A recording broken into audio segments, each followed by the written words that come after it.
won't none! You don't want none!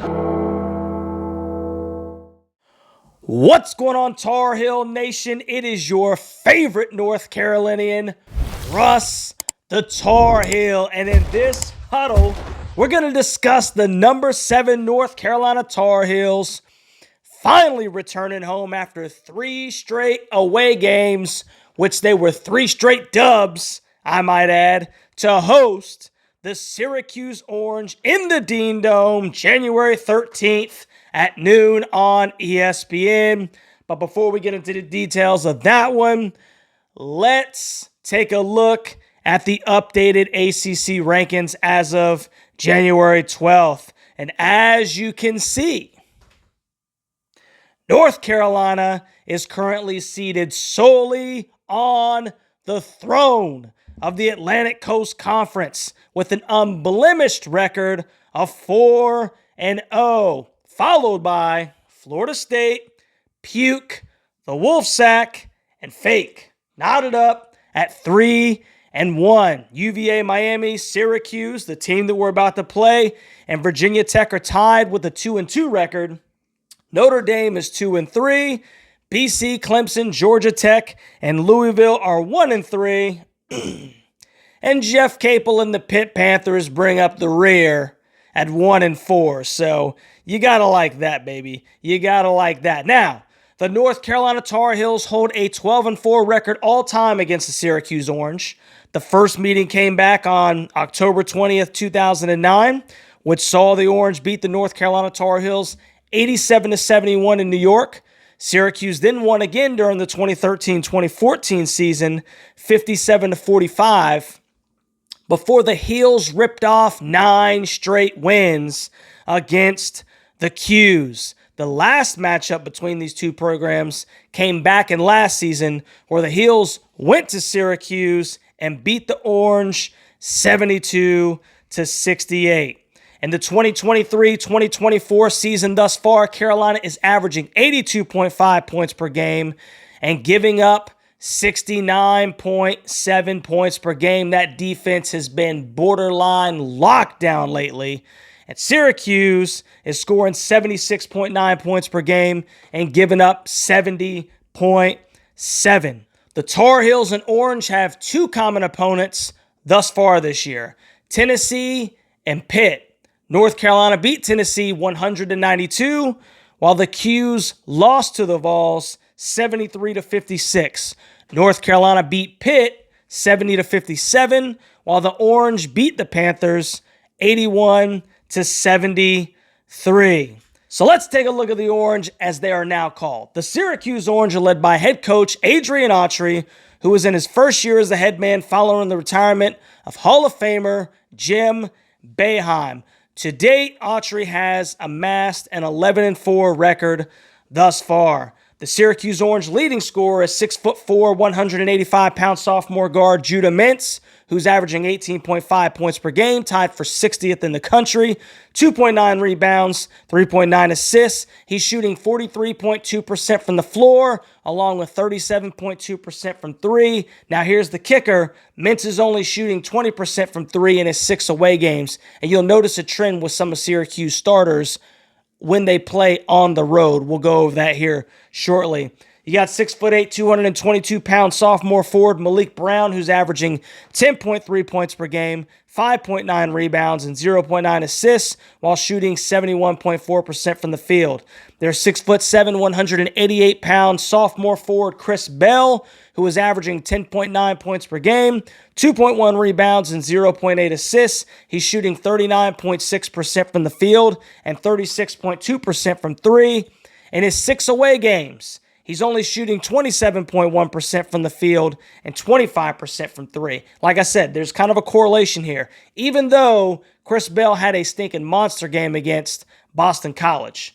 There's 6'6", 218-pound sophomore guard Justin Taylor, who's averaging 6.6 points per game, 5.5 rebounds, and 1.5 assists. He's shooting 32.7% from the field and 32.3% from 3 in his 6 away games. He's shooting 21.6% from the field and 24% from 3. Carolina will also see 6'4", 206-pound sophomore guard J.J. Starling, who's averaging 11 points per game.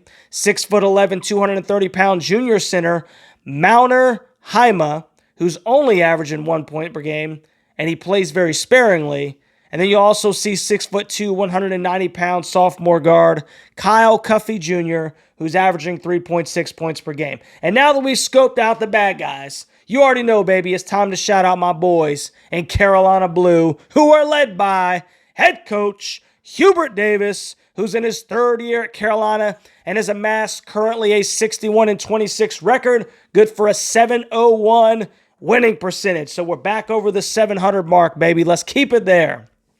The North Carolina Tar Heels leading scorer is 6', 180-pound senior guard R.J. Davis, who's averaging 20.3 points per game, 19th in the country, 3.5 rebounds, 3.4 assists, and he's shooting 42.4% from the field, along with 39.6% from 3. RJ shooting also 95.1% from the free throw line.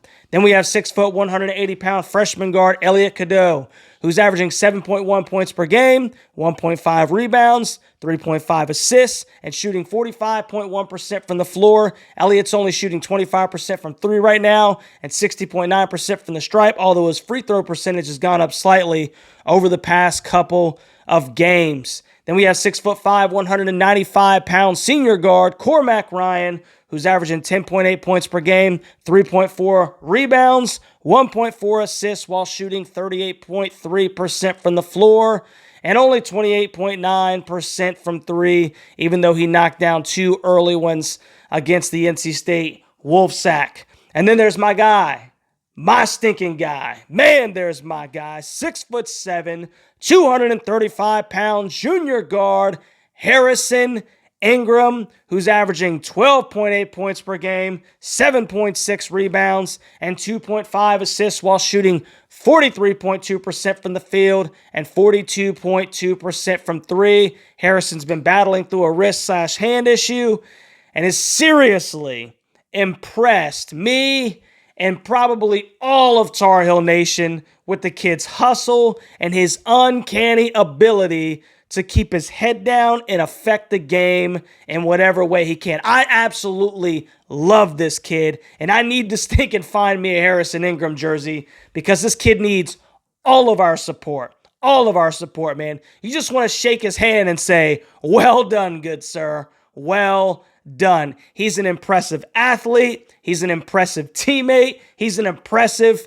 human being. And you saw that no better way to represent Tar Heel Nation than when he goes over the sideline into the stands, and runs into obviously accidental going for a ball, one of NC State's largest donors, and he has the common courtesy to come back and make sure he's okay, have a cordial conversation with them. And the guy's just a class act, man. I stinking love Harrison Ingram. I can't say enough about the young man.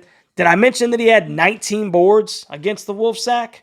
More than any other Tar Heel of all time? It's my guy, man. You love Harrison Ingram. You love Harrison Ingram.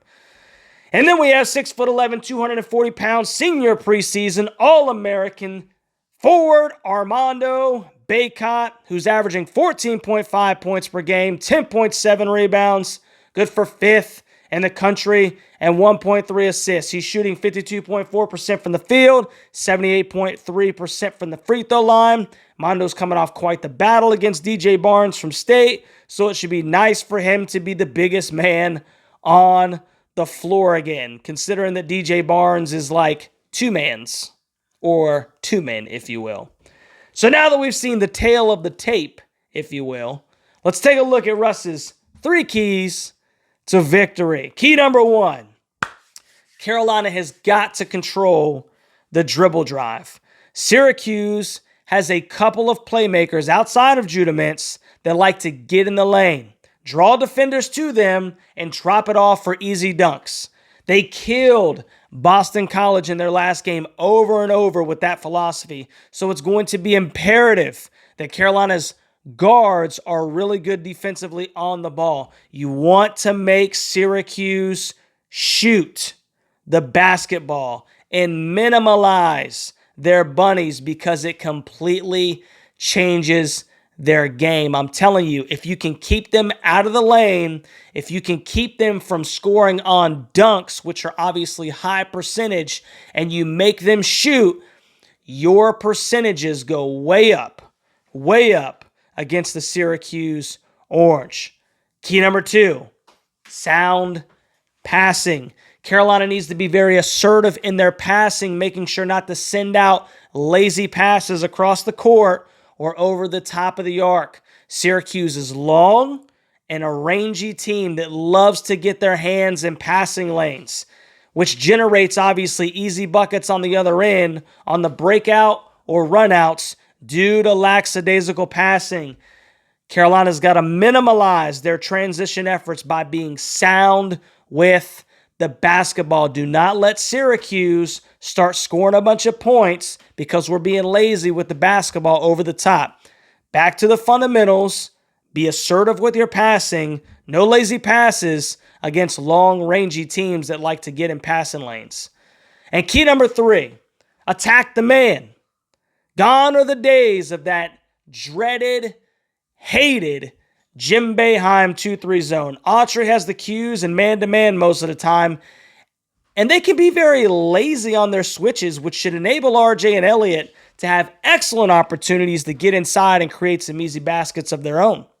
Attack the man and make the Orange play sound defense. You get inside, and you can cause all kinds of damage against this team, which leads us to Russ's score prediction.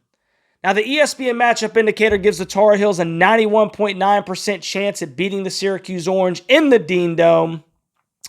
I think North Carolina enjoys a close to capacity Dean Dome after a long away trip, and they find a little more offense than they recently have, coupled with another good defensive showing. Look for Mando to take advantage, being the biggest man on the floor, and have another double-double. RJ will be close to 20 again. EC stacks back-to-back double-digit scoring efforts. Yeah, I think we're going to see that. And then Harrison Ingram constantly gets the crowd on their feet because he literally is Superman on the floor. I like the Heels fairly convincingly in this one. 86-68 in a dominant performance that never really is in doubt from the opening tip. So tell me what you think about my scoring prediction down in the comments section, Tar Heel Nation, and Syracuse Orange Nation as well. Am I onto something?